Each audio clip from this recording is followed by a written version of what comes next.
What's going on, guys? I'm SimpleSimon. I'm your comic book noob. Welcome to the NOOB Rebirth. I'm here in the final weeks at Big City Comics with Not the final weeks. It is the final weeks here at the shop, mate. It's the final weeks in West Footscray. Is the storage locker in West Footscray? Oh, you're so involved, isn't he? So involved in Anyway. Say hi, Mark. He doesn't care. He just cares. He wants to do videos. He keeps asking me, "Are we still going to have a spot to do a video?" I'm going to miss this shop. You know how lucky I am? You know how people say, you know how lucky you are to have Mark? They'll say that. They say how lucky you are to have Mark. I was like, I know how lucky I am. We all know here at Big City Comics. I don't think you know. I do know. Say hi, Mark. Hi, Mark, who has no clue about what we're doing today. So today... Hashtag no clue guy.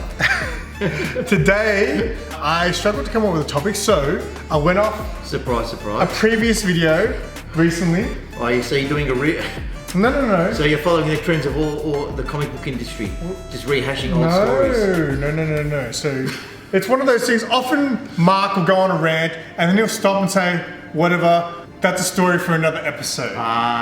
So today's episode is going to be called Everything That Is Wrong with Star Wars. Oh, jeez.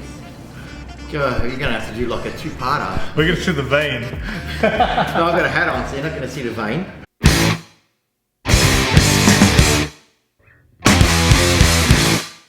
Just a quick shout out to my subminions. Channel membership is now available. To find out more, hit the join button to find out about perks, exclusive content, including extended versions of the NOOB Rebirth. But always remember, your membership is not required. The best way to support the channel is by liking the videos and leaving a comment. Let's do this. I've really got my arms in defensive mode here. It's a great Ahsoka impersonation. Let's start with the films, Mark. Which films are we talking about? Well, obviously... Are we talking about Disney Star Wars? Well, obviously... Because that's what's wrong with Star Wars, is Disney! Yeah, well, that's a big thing, right? So I guess, obviously, you've got the original trilogy, you got the prequels, and then the... Disney Star Wars trilogy. Sequel trilogy, right? No, Disney Star Wars trilogy. Okay, but the thing I guess I want to start with is, obviously, original Star Wars is bomb. The prequels, just a quick, do you like it or not? Look, at the time, my reaction to Phantom Menace was like, wowee. I can't believe in my lifetime I get to go to a cinema and watch a Star Wars film. Okay. I remember the euphoric feeling I had when Lucasfilm logo came up and then the crawl. I mean, we were all cheering, obviously. And then by the end of it, I still loved it. My memory of Phantom Menace is, I didn't see it at the cinemas and I wanted to because I did love Star Wars as a kid. It came out on VHS or whatever. I put in the tape, started watching the movie, and then about 15 minutes in, I realized I don't care. Because I don't care about Darth Vader being a kid. I wanted Luke, Han, and Chewie. And they weren't there for me. So I turned it off and I never watched Star Wars again up until recently, where I tell everyone that I've been a huge Star Wars fan since Mandalorian Season 2. Hashtag Star Wars guy. Yeah. For memory, the prequels weren't necessarily met with a lot of praise. It's something that seems to have been more respected as time's gone on and as it's aged. I still haven't seen Phantom Menace, by the way. I've seen episode 2 and 3, but for some reason I'm scared to Phantom Menace, gave us great, what a Jedi battle should be. He did that really. I have heard that's good. Lucas did that really proper, and he had a great villain. Darth Maul was a great villain, and he was mysterious, and we all wanted to know more. But unfortunately, he died right in that movie. So we thought, oh well. But did he? That's right. As a trilogy, I think it was too rushed. In my opinion, the Clone Wars animated series made that trilogy much better. Because it filled in the gaps, right? Filled in the gaps. It gave depth to Anakin. It gave more depth to the Jedi Council. It gave more depth to the Senate. Everything had stakes. Everything had stakes. So I think that made it better. But I personally, I've always said that by the end of the second film, Attack of the Clones, Anakin should have been either in the suit or Darth Vader. So you see year one of being Darth Vader? I would have liked to have seen. I thought by the end of the third film, I think it would have been really nice to see, or really awesome to see, Vader take on the Jedi Council one by one, because he had this kind of aura about him in episode 4. He had this kind of aura around him that he was feared and he was a scary man. And he walks down the corridors and all stormtroopers spread, like get out of his way sort of thing. So he had this reputation. And so we never really got to see that reputation come to fruition. And I understand, like, Order 66, I found at the time, I thought that was just a cop-out, it was just lazy writing. But then, they worked that into the story with the Clone Wars, and they worked it into other aspects of the Star Wars lore. So they made it work. But other than that, I thought they were good, but I always have the opinion that Lucas should never have directed all 3 of them. He should have wrote them, produced them, and got proper hit directors, as in, because I'm not saying that Lucas is not a proper director, but he's not. He's a writer and he's a producer. Getting better directors would have probably fleshed out better films, I think. Do you think they needed him as a child, like the episode 1? Do you think they needed the story of him being a little boy? I haven't seen it, so I don't know. I mean, also, the whole midichlorians thing was. Is that explained in episode 1? Is it? Yeah. So the whole midichlorians thing was a bit hard to stomach. We ate it all because it was Lucas, because he's the creator. If Disney came up with midichlorians, oh man, it'd be like mass murder out there. But Lucas introduced it, and like it or hate it, he introduced it. So the original trilogy, there is a place for them. And when you look at the Disney Star Wars, apart from probably Mandalorian season 1 and 2, there is no place for it. Okay, well we'll get to that in a second. Now, with the sequel trilogies, you mentioned they don't have any place. Again, so I wasn't a Star Wars guy. When The Force Awakens came out, I heard Luke Skywalker was going to be in it, so I was like, oh, okay, I have interest in Star Wars now. I'll watch a movie if Luke Skywalker's going to be in there, right? I watched it and I really, really enjoyed Force Awakens. I really did, and I still do. I've watched it like probably 3 times now. And I enjoy it every time, apart from the fact that Luke Skywalker wasn't really in it. Let's start with Force Awakens, because I know you don't like the rest. I liked Force Awakens. And I understand why they went to the same structure as New Hope. Because it works. It works, correct. And it was a good character arc.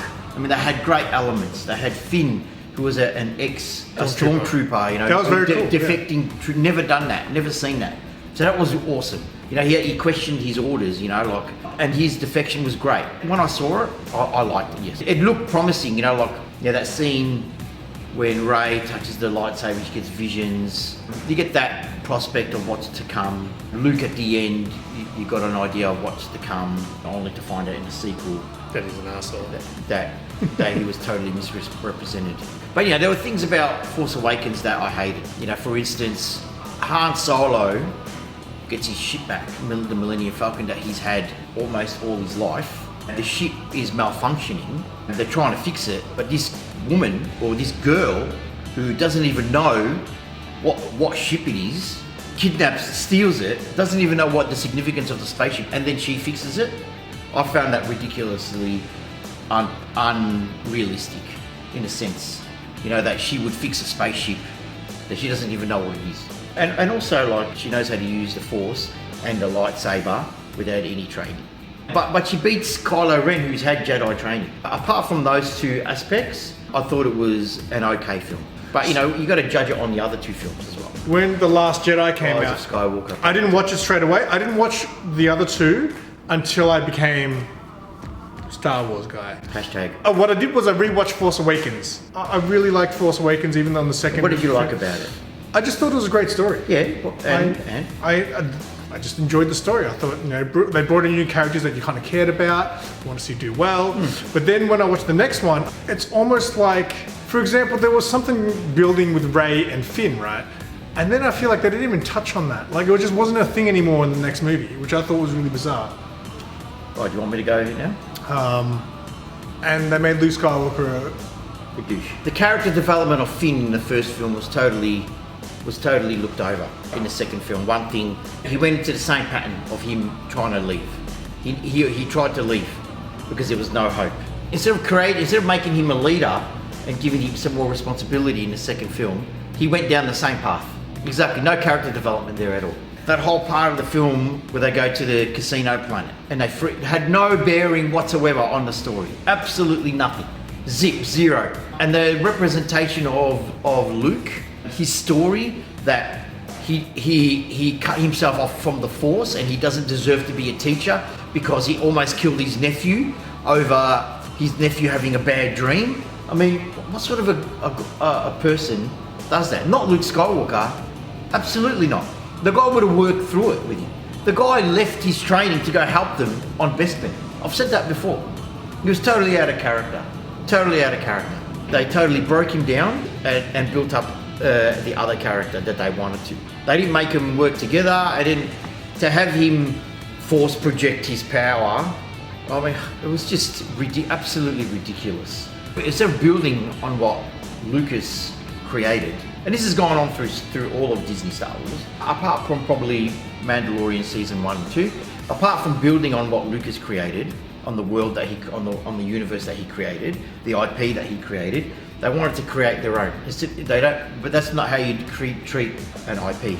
You treat it with respect, so you build on what came before, which they never did that. Me and you view things differently because obviously you're very passionate. Are we going to talk about Rise of Skywalker Palpatine? Okay, yeah, go. It's shit! They're going to bring the Emperor back. Why would you do that? That's the first thing. Why would you make her a Palpatine? I have no idea. If the Emperor could stick his hand up and destroy spaceships with his Force lightning, why did he need a Death Star to begin with all that power in Episode 4? Couldn't he have just flown around in his Death Star, stuck his hand out a window, and shot spaceships? Again, instead of building on the lore, they just create their own shit. For her to take the Skywalker name without her being a Skywalker, it just pissed all over the Skywalker trilogy. And now they're going to do another Rey movie, and she's going to take on the Skywalker name. Okay, but what do you think that if they made a show more about these characters from the sequel trilogy and filled in a lot of gaps, do you reckon they can somehow... No? No, Is that too far gone? I'm done. I don't give a shit anymore. And that's the scariest thing. Disney love that people care and they talk about it and they talk shit. It's like a wrestler. Even if you get boos, you're still getting some sort of reaction. Once a fan base stops caring, then that's when you're in trouble. For me personally, I have stopped caring. So look at The Mandalorian, they had a great opportunity here. Absolute opportunity, and they started off really good. They started off this IP, with source material, going back to the roots of what Star Wars was supposed to be, a space western, space opera, great story. You know, yeah, put in Baby Yoda so you can sell some toys, great. Yeah, but you also cared about... It was... You're great, yes, absolutely. Like, obviously Mando's this hard-ass bounty hunter, but then he has this soft spot for this little baby. Yeah, absolutely. Greatly written story, great acting, arcs. It was just... And then season 2 continued on and that, apart from the whole Luke Skywalker thing, which I loved. And I've said this before, I loved it. You know, I had goosebumps. I couldn't believe what they were doing. I wish I didn't... So, obviously, I started this whole Star Wars thing with Mandalorian when season 2 had already come out, and I already knew that happened. I started watching season 1. So I wish I didn't know, because I wish I had that excitement and feeling that you guys all got. Yeah, I mean, look, by the end of season 2, they just couldn't help themselves to do something original. So they had to, they referenced themselves. You know, and it was great. I'm not saying I'm not criticizing the move. That was the best. It was the best, but for me, it was like, okay, well, this is great. And then the way they finished up with him taking Grogu, and then in the Book of Boba Fett, what they did in Book of Boba Fett with Grogu and Luke, what he did at the end of the second season was dispelled. Like they diminished it. They made it unimportant, just, you know, in the wind. Like, yeah, I found it ridiculous. And then season 3 comes along with Mandalorian, and he's got this black saber, and he just hands it over to Bo-Katan. I mean, that's bullshit. In my view, my friend. I mean, have a respectful battle between the two of them. I know you hated the Ahsoka series. Now, here's the difference between me and you. You obviously have been a big, passionate fan for a long time. I'm obviously a noob to all this, even though I did love the original Star Wars when I was a kid. For me, I enjoy just being part of this Star Wars universe now. And obviously you didn't like Ahsoka, and I actually quite enjoyed it. I enjoy watching a lot of the YouTube videos on the Star Wars lore and stuff like that. So, for example, with Ahsoka, there was a lot of stuff for fans, and I'm not saying that you're not a real fan, but there's the people who know the lore like the back of their hand, right? Yeah, yeah. And a lot of those people really enjoyed their little Easter eggs and things like that. So for example, the statue thing at the end with Balin, like, I didn't get that when I watched it, but then I looked into it and I was like, oh, okay. And then I got really fascinated with the lore and the backstory of what that meant, Abeloth and all this, you know, all these things that I didn't really know. With Ahsoka, I'm not saying I hated like they put the lore in it, but what they don't understand in Star Wars, the diversity and the inclusivity comes from the lore. And in Star Wars, it comes from the xenophobic is represented in that world. You don't have to write in people's of our world, like reality. You know, obviously there's racist people out there, xenophobic people, whatever, but that's what Star Wars try to do. They try to get our phobias from our real world and they put them into Star Wars, but they don't represent that correctly. You know, I've always said, when you do things for the wrong reasons, the reason becomes corrupt, and that's what's happening with Disney Star Wars. Mate, did I get that vein popping today or what? We're not supposed to touch each other. Oh, Why did you touch me? Elbows, we're not allowed to touch elbows. We're not allowed to touch elbows. Why? What does that mean? I don't know, just over there, you get too close. What's this, Mark? What's going on here? It's Mark Art, available at Big City Comics. Mark Art. The shop, we're in the final month here at Big City Comics, so again, if you guys haven't come and visited Mark to say hi, Mark, now's the time to do it. You can do it anytime. No. You don't have to do it. Yeah, but people want to be in the shop and be like, wow, this is the shop from the NOOB REBIRTH. You can do it anytime. You can do it. I'm going to be at Supernova. Oh, really? It's a week after Easter, so I'm going to be there. So come say hi. I'll be there too. So. You'll be there too, yes. Make sure you're there. Make sure you come say hi, Mark, at some point. Hi, Mark. This better come out before Supernova. Oh, this will be out hopefully next week. Good. We'll see where we go. Anyway, thank you guys so much for watching. Don't forget to hit that like button, leave a comment, let us know what you guys think of Star Wars and where it's at. And until next time, say bye, Mark. Bye, Mark. And keep it simple.